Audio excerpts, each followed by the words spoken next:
Police দুর্ঘটনার তত্ত্ব খাড়া করলেও তা নস্যাৎ করেছে আবেশ দাশগুপ্তর পরিবার। এই প্রেক্ষাপটেই সামনে এলো শনিবার বিকেলে সানি পার্কের বহুতলের সিসিটিভি ক্যামেরার এই ফুটেজ।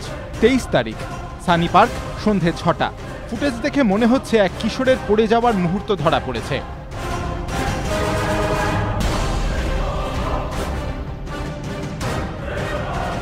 দেখা যাচ্ছে কয়েকজনের ছোটাছুটির ছবিও।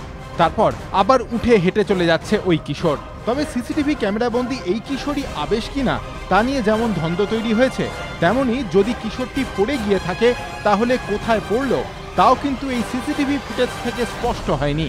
পুলিশের দাবি এই কিশোরই আবেশ, সেই রেলিং টপকাতে গিয়ে পড়ে যায়। আর গোয়েন্দা প্রধানের এই দাবি সঠিক হলে নেশাগ্রস্ত অবস্থায় আবেশ এভাবেই পার্কিং লটের রেলিং টপকে পাশের মাঠে পড়ে গিয়ে থাকতে পারে এবং হাতে থাকা বোতলের কাঁচ ভেঙে বগলে ঢুকে যেতে পারে।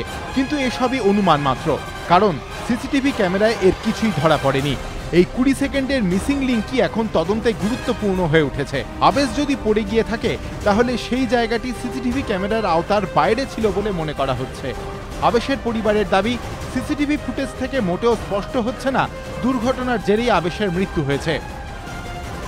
সিসিটিভি ফুটেজে পড়ে যাওয়ার কোনো ছবি নেই, যে ও পড়ে যাচ্ছে, হাতে বোতল নিয়ে পড়ে যাচ্ছে, সেই কোনো ছবি নেই। এইদিকে ও গেছিল, সেই দিকে ক্যামেরা সিসিটিভি নেই, এটা তার আগের ছবি, এটা অনেক দূরের ছবি। ওখানে ওটা আবেশ কিনা সেটাও আমরা বুঝতে পারছি না। রিমঝিম ও দেখে বুঝতে পারছিল না যে এটা আবেশ কিনা।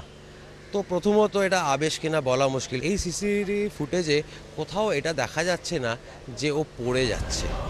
পুলিশ সূত্রে খবর, সিসিটিভি ফুটেজের মিসিং লিঙ্কের বিষয়টি নিয়ে ধোঁয়াশা কাটাতে আবেশের 19 জন বন্ধুর সঙ্গে কথা বলা হচ্ছে। পাশাপাশি জিজ্ঞাসাবাদ করা হচ্ছে বহুতলের নিরাপত্তারক্ষী, চালক, লিফটম্যানদের। শুক্রবারও লালবাজারে ডেকে কয়েকজনকে জিজ্ঞাসাবাদ করেন তদন্তকারীরা। সুনির্দিষ্ট সূত্র পেতে ভাঙা বোতলটির আঙুলের ছাপের সঙ্গে মেলানো হবে আবেশের আঙুলের ছাপ।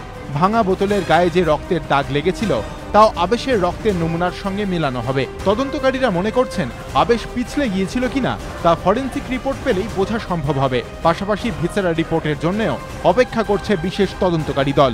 ময়ূখ ঠাকুর চক্রবর্তী, এবিপি আনন্দ।